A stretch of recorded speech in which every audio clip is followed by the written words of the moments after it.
देश में दो राज्य थे जिन पर दो राजा शासन करते थे। राजा भाई थे लेकिन उनकी माँ अलग अलग थी।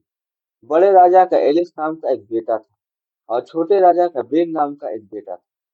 दुर्भाग्य से दोनों राजा एक लड़ाई में मारे गए और उनके बेटों का पालन पोषण उनके सौतेले पिताओं ने अलग अलग राज्यों में किया। एलिस का पालन पोषण बड़े राजा के राज्य में हुआ और बेन का पालन पोषण छोटे राजा के राज्य में हुआ।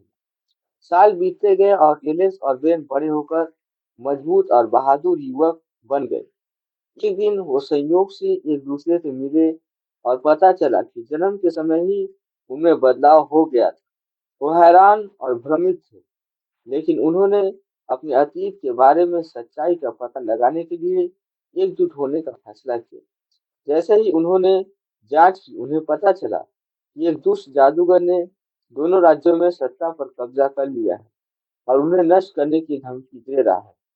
जादूगर अराजकता पैदा करने और राज्यों पर कब्जा करने की उम्मीद में स्विच के पीछे था।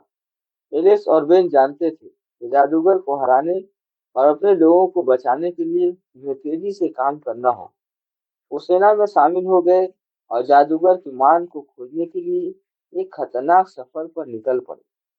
रास्ते में उन्हें कई चुनौतियों और बाधाओं का सामना करना पड़ा, लेकिन उन्होंने कभी हार नहीं मानी।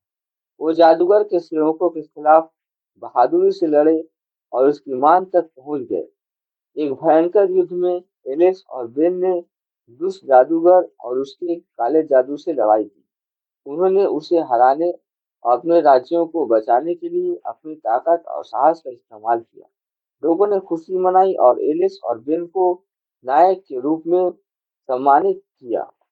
लड़ाई के बाद एलिस और बेन ने अपने मूल राज्यों में वापस जाने और भाइयों के रूप में एक साथ शासन करने का फैसला किया। एलिस और बेन ने साबित कर दिया था कि भले ही वो अलग-अलग राज्यों में पले-बड़े थे, लेकिन वो दिल से भाई थे और हमेशा एक दूसरे के साथ खड़े रहेंगे।